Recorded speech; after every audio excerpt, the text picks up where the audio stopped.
Africa Prime, brought to you by Jameson's Select Reserve.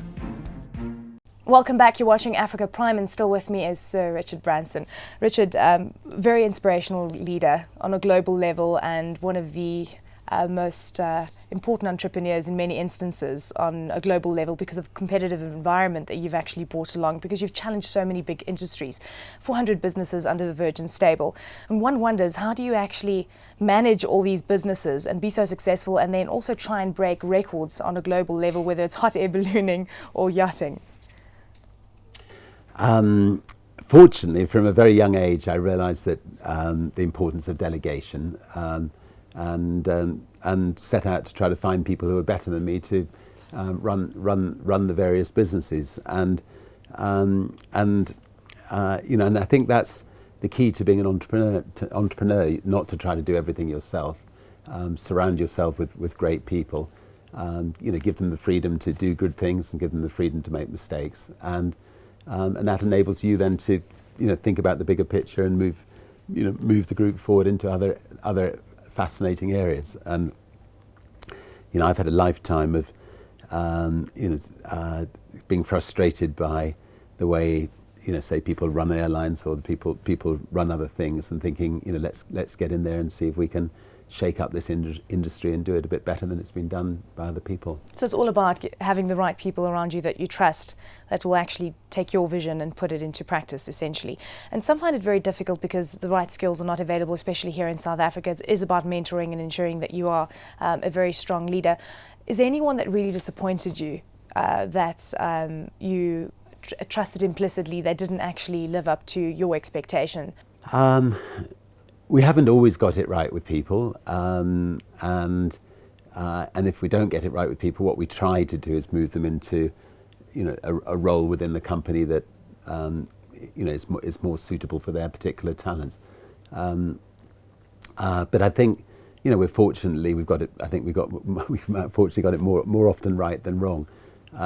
But some people, you might over promote somebody and because they're good at one particular role, you think maybe they could be good at running something, and find maybe they're not as good with people. I mean, I think if somebody's going to run a company, they've just got to be great with people. They've got to be good at bringing the best out of people, at looking for the best, at being good at praising people, and a lot of it depends on their upbringing, whether they were the kind of person who always looked for the best in people, or whether they were the kind of person who was always, sort of criticising or gossiping about people. And so, if you can get the right leader, then it ricochets all the way down the company, and you can have a truly inspirational company. This is interesting, because I wanted to actually ask you, how do you ensure that your message actually filters down to even the person right at the bottom, so that they do feel inspired? It is all about the leaders that you put in place. Do you work closely with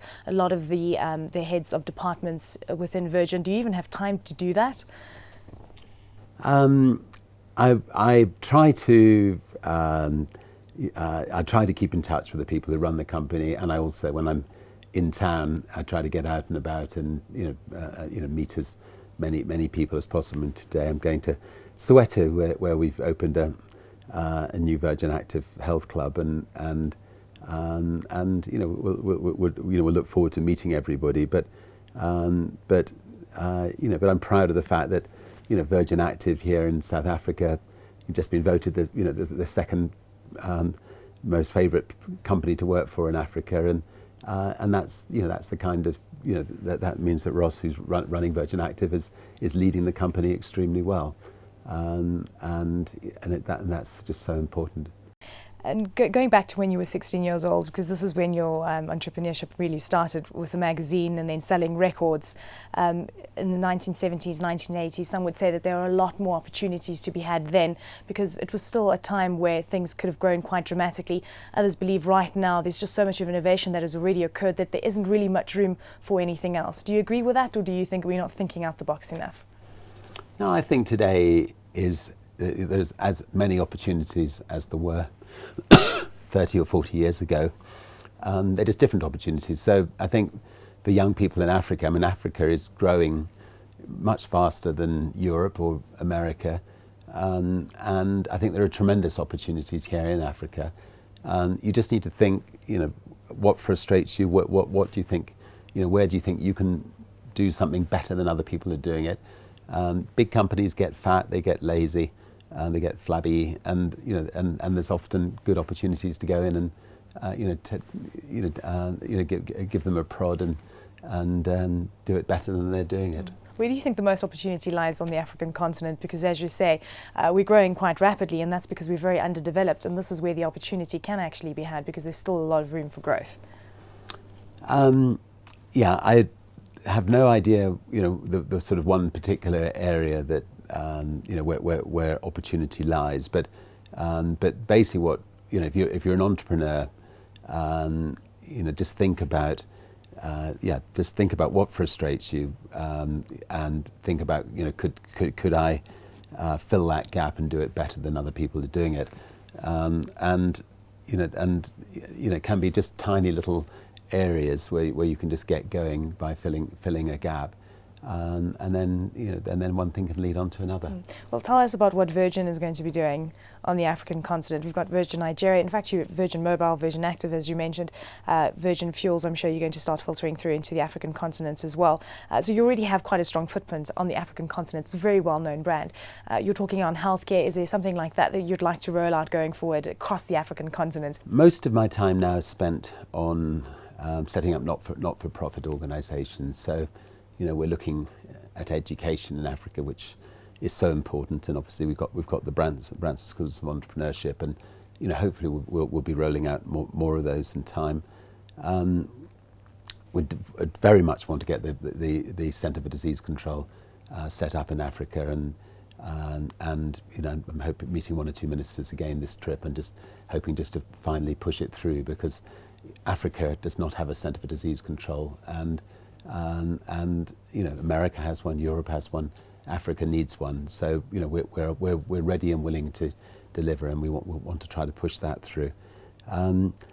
As far as with our business hat on is concerned, our various companies are expanding quite rapidly in Africa. I mean, the Virgin Health Clubs that Mandela rang me up about, some years ago, saying, there's a chain of health clubs in trouble. Could you come and save them?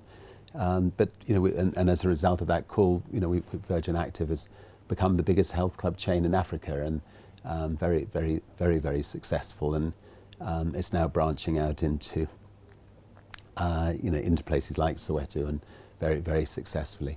And that will continue to expand. I think we've got another 10 health clubs opening this year. With regards to how you get your ideas, and one of the most interesting, apart from Virgin Fuels, which I think is quite fascinating, Virgin Galactic, how did you come up with that you offered such a fantastic service, essentially, to consumers that want to go and travel into space? Well, it obviously has been the most ridiculously exciting venture that we've ever embarked on, and we're only a few months away now from it finally lifting off, so hopefully by next Christmas, myself and my children will have been into space together, and that will start the whole era of a new space travel for people. And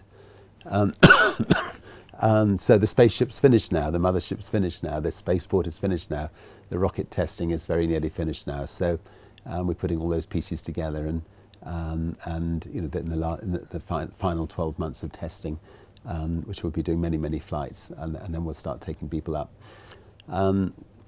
And although, initially, most people who watch this program won't be able to afford to go into space.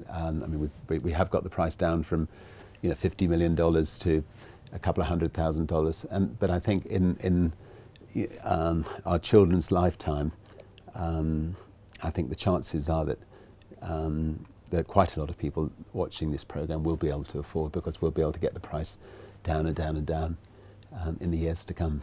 It's quite fascinating you say that, because essentially what Virgin has done across the board with every industry that it's been in to ensure that you do bring the price down. How do you do that? And you basically shake up the whole environment in the space in which you operate, and you basically operate in every single space. I think we just, if you take the airline industry, we try to create the best airline flying. If you create the best airline flying, then people will seek out your product. If people seek out your product and you get higher load factors than your rivals, you can then bring the fares down. And so the important thing is to be the best in the marketplace, but also to be very, very good value for money as well. With regards to where we stand right now on a global level, we were talking about this earlier, that capitalism is shaking up things quite significantly. We're seeing coordinated action by central banks. Perceptions of risk are changing quite dramatically. Are you content when you see what is happening across the globe with regards to the financial system, the political system? I don't think anybody can be content about what's happened the last 2 or 3 years. I think the important thing is that governments learn from what's happened the last 2 or 3 years and just never let it happen again.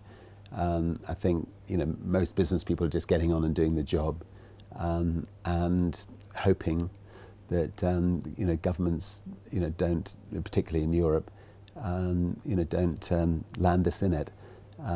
Anyway, there's been some hopeful signs the last few days, and may they sort out the sort of the fundamentals so that we can get on and start rebuilding our businesses and creating more jobs.